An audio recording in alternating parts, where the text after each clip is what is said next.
We're just going to have ourselves a little walk. Blah, blah, blah. That's really stupid.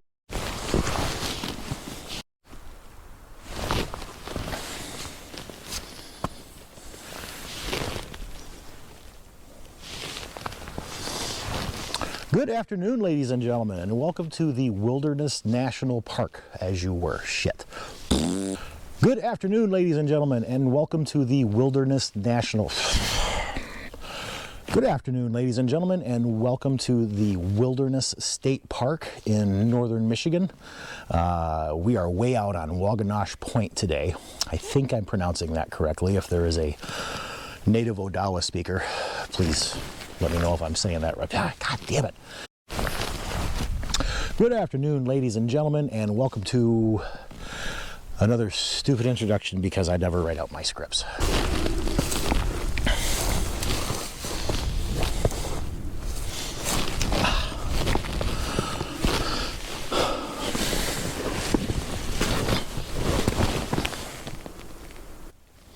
Good afternoon, ladies and gentlemen, and welcome to yet another incessant babbling introduction. All right, try it again. Good afternoon, ladies and gentlemen. Welcome. You know, I never write a script. I never script these things. Every time I script something, I sound like a babbling idiot. I always sound like a babbling idiot when I'm doing these things, but at least when I'm doing it stream of consciousness, it feels a little more genuine, I think. Anyway, if you are new to the channel, my name is Tony Hograve. I am a photographer who uses landscape photography for its therapeutic benefits in treating post-traumatic stress disorder. And if you're a returning viewer, welcome back. But anyway, today we're at the Wilderness State Park. Specifically, we are out on Waugoshance Point. We're about 2.5 hours from sunset. And in that direction is the nesting grounds for the piping plover, which is an endangered migratory bird. We're not going to run into any of those today because they're not going to show up until the middle of April or so. But we are going to go that way because I want to go check out Goose Bay. Now, I've only reconnoitered Goose Bay on the satellite map, and I like the contour of the coastline. So I'm just going to have a walk over there and see what it actually looks like. The topography here is pretty flat, so that's kind of working against us. But we also have this very dense woodland that we might be able to wander into and pull out some shots. But anyway, today is just all about scouting. I have my entire complement of camera gears and equipment and yada yada. So if we see something out there that we like, we're gonna go ahead and compose it up and take a shot. But today is just all about getting out of the house and having a walk. Speaking of walking, since I've started this channel almost 4 months ago, I'm down almost 15 pounds, which is a good thing. So plan to see more videos of me babbling and losing weight.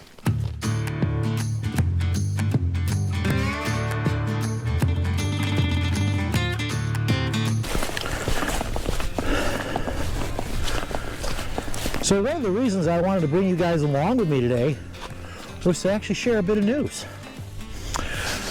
Some of the conversations that my wife and I have been having regarding my photography and what I want to do and where I want to go with it, we've come to the conclusion that I need to treat it like a full-time job. And I have been. It's been getting between 30 and 40 hours of my attention for the past few months. But I've only been photographing the local area. I haven't gone further than perhaps an hour and a half from my home.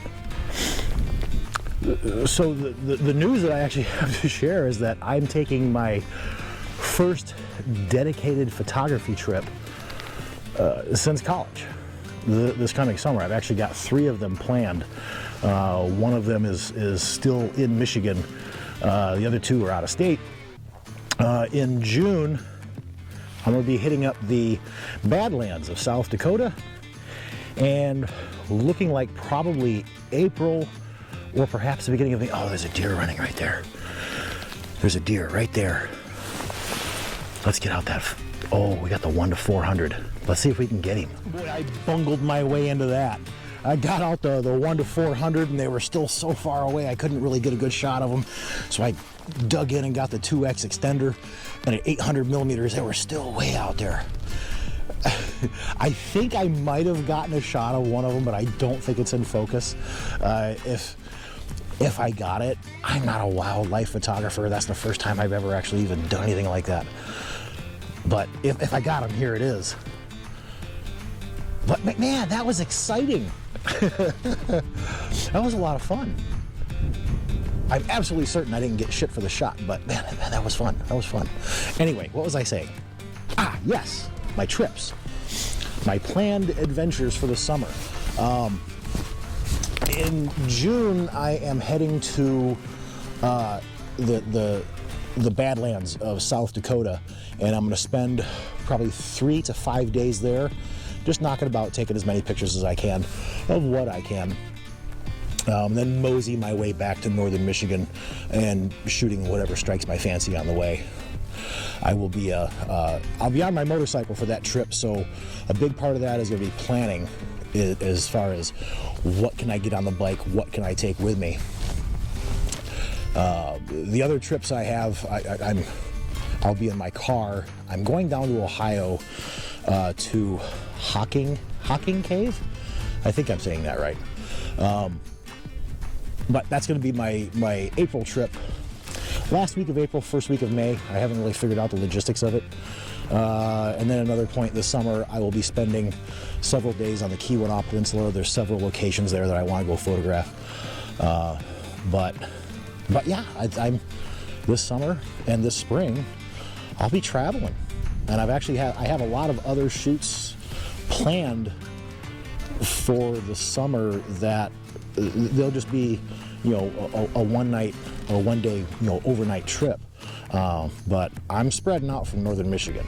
I keep going back to the same locations, and I keep seeing the same thing. So I want to spread my wings and stretch myself out a little bit. But yeah, that was exciting. We're actually going in that direction. Maybe we can sneak up on those deer a little closer.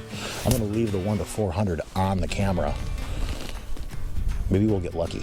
We'll see them again. But anyway, let's go take some landscape photos, which is the whole reason why we're out here, right?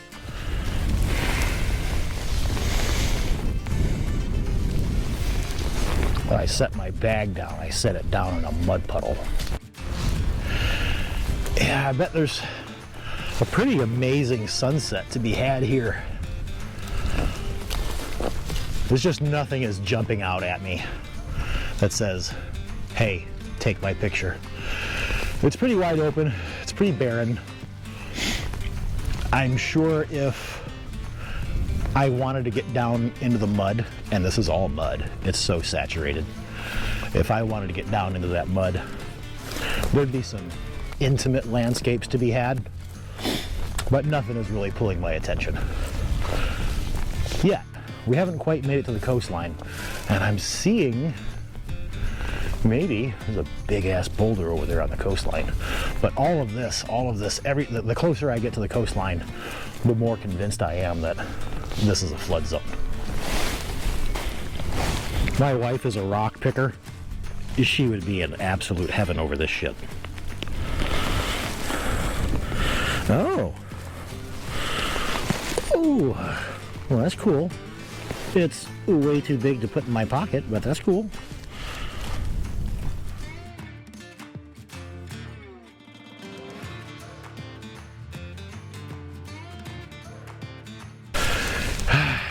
Yep, this is definitely a floodplain. You can get down here and look at some of these rocks here. Like that. That's mud.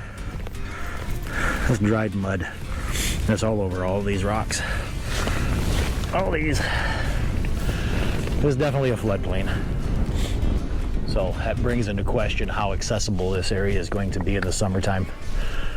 which is fine, because really it is way more featureless than I anticipated it being, and I wandered it for about an hour or so, but I haven't been inspired to grab a shot yet, apart from that funky green rock. But still a fun walk. I mean, it's pretty, it's beautiful. I'd come here again just to walk it, but I'm not inspired just yet. See, I don't think you can see it on this lens because it's still pretty wide, but before you get to that dark line of trees, there are several rows of these small white dead trees, like these here, like these little dead trees here. There's several lines of them right there, and I think this would probably be a good shot for fog, or a light fog, because there's just all these layers. Yeah, I think I would shoot that. So yeah, this is a floodplain. I just started walking across this grass here, and this is all frozen right here. This is all frozen. Oh, let's go back. Let's go back. Let's not walk across that. Find another way around. Boy, and high ground here is just a matter of an inch or two. I made it about 3 steps into that before my foot went through the ice. Well, it's not deep. It's only about 5 or 6 inches deep, but I'm not wearing waterproof boots today. You know, if I would have taken this trail on the way out initially, I probably would have saw the one thing that I actually want to photograph. Instead, there's the car. We went that way. Stupid. I think I'm going to set up here, wide angle, using this as the foreground element, and just wait for that sun to come out from behind that cloud. Yeah, I think that's what we're going to do. Alrighty, so here's the shot we've got set up. Really wide dynamic range, so we're going to have to take 2 exposures for the foreground and for the sky. So, you know, we dial that down. The sky looks really, really good. But I think we need to, yeah, so we're going to have to do 2 different exposures here. I'm going to throw on the circular polarizer to kill the reflections on these, on that water there. Maybe. Or does the actually, I think maybe the reflection is what is actually creating that leading line. So I'm going to leave the circular polarizer off of it. But yeah, we're going to set up for 2 exposures for that. And I'm just waiting for the sun to come out from behind that cloud there to throw some shadows down here. But yeah, we've got time. I mean, we're just maybe 100 yards from the car. So the other shot that I thought I wanted to take is just going to have to wait, because I'm committed to this.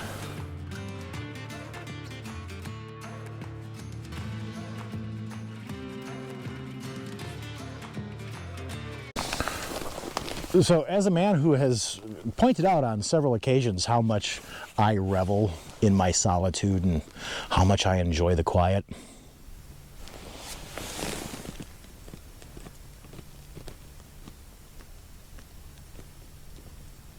I love that. Do you hear that? You hear that?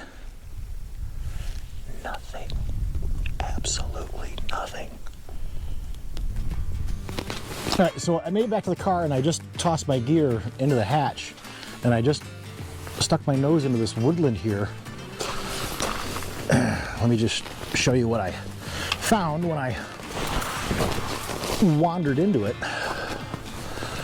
I just stuck my nose in here because I thought perhaps it would be open like the other one was, and it is.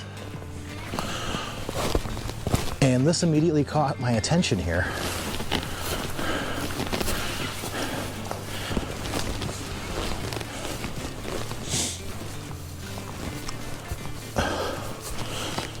So these fallen trees here, all of these, and there's 1, 2, 3, 4, 5, 6, 7. There's 7 fallen trees just in this immediate area, and these 3, 4 still standing. It just kind of reminds me of a little bit of a battlefield. Compositionally, I don't think it's going to be all that great, but I think I'm going to go ahead and take the picture anyway because it says something to me. And I've got about, looking at the sun, let's see, what time is it? I've got about 20 minutes before that sun ducks behind those trees over there and I lose the light altogether. But yeah, I'm going to go ahead and work this and answer all of these damn texts. Okay, so we're set up on our little scene over here, and I think I might have, I don't know if I'd call it a winner, but I'd call it the best I'm going to be able to get given the compositional constraints that I have here. But here's what I've got set up. I don't know how well you can see that, but it's just this part of the fallen log, these 3 trees standing, and that little bit of that fallen log over there. So the framing of the GoPro closely matches what I've got in the camera, and as you can see, our shadow is actually in the way. So I'm going to use a 10-second timer on this so I can step away and actually, you know, not be in the photograph. And if it doesn't suck, this is what it looks like.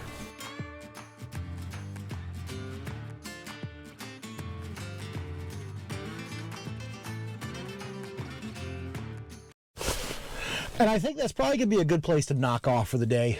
I'm pretty pleased with that last photo, especially after spending all day thinking, wow, I'm not going to get shit. Some places are just pretty to be in, but not necessarily photogenic. So that's something I have to keep reminding myself so I'm not getting disappointed. And I wasn't disappointed today. I enjoyed my time. I enjoyed my time afield. I got a pretty rock picture from my wife, and I got a pretty battlefield picture for myself. So anyway, there's gonna be more information coming on my upcoming summer trips. But anyway, we'll see you next time.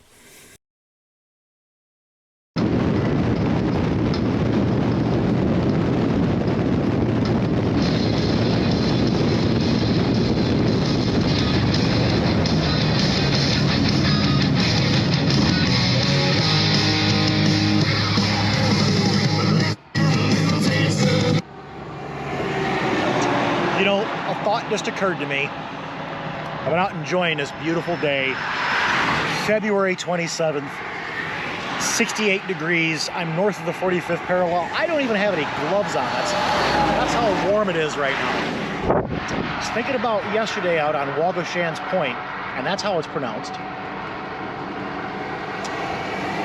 I think I need to take a different approach. So I'm going to cut my ride short, head home, grab my gear, and head back out there.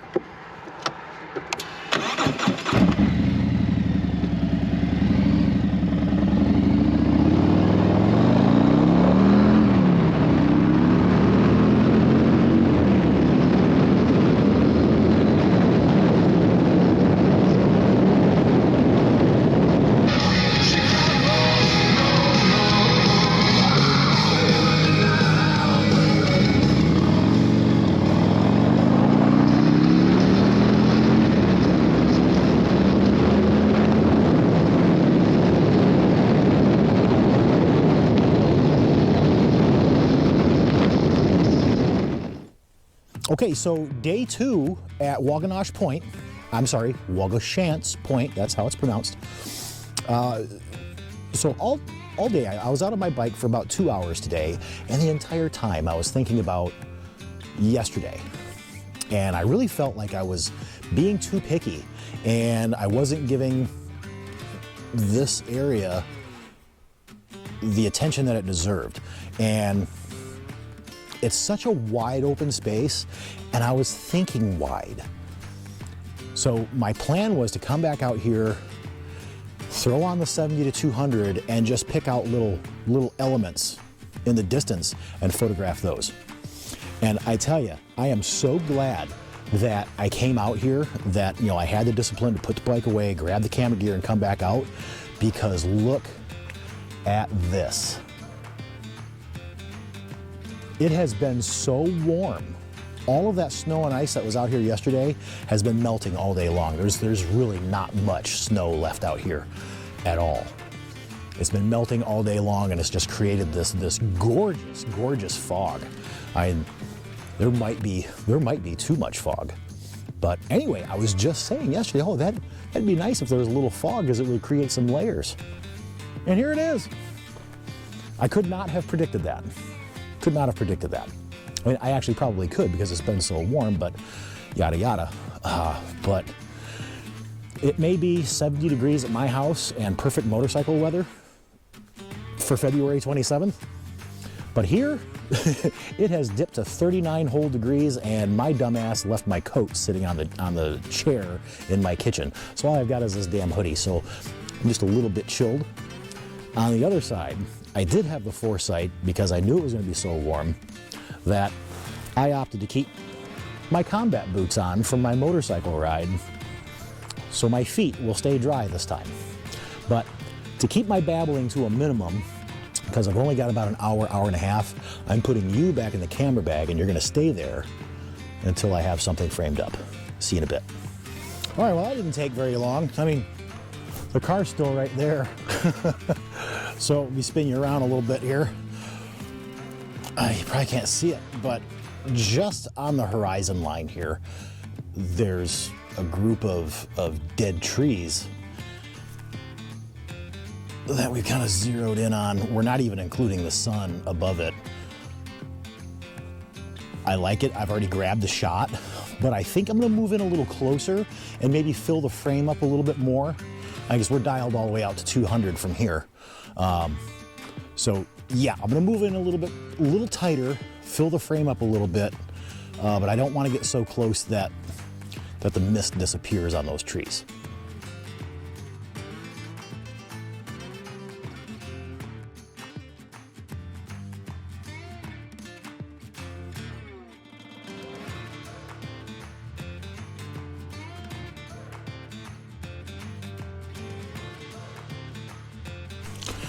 Well, the closer I got to the shoreline, the thicker the fog got. And it got to a point where I literally couldn't see more than 2-3 feet in front of me. It's thick. It's real thick. So I came back much closer to the car. And I'm just set up right here. I'm going to swap out the 70 to 200. I think I'm going to throw down the 17 to 35 and just to see what I can frame up here with these trees. This first line of trees right here in the immediate background, and just see what we can see. It might be nothing, might be something, but my hands are freezing. So I think this is probably going to be the last shot. I'm walking back and forth between the camera and the tripod, because I found some quasi high ground to set the backpack down on. It's like 3 inches higher than everything else, but it's the closest thing to dry out here. Oh, these are the conditions that we all just clamor for. And I think that's going to be about it, because it's getting thicker and thicker and thicker, and I still have to drive out of here. So I'm going to call it a day and drive away happy as a lark. I didn't get to apply the creative principle that I set out for, but the conditions that I was presented with were more than enough to make up for it. So yeah, I hope you enjoyed this week's video. I know I sure as shit did. But yeah, these are the conditions that we live for, and you just never know when they're going to show up. I guess that's what keeps us coming back.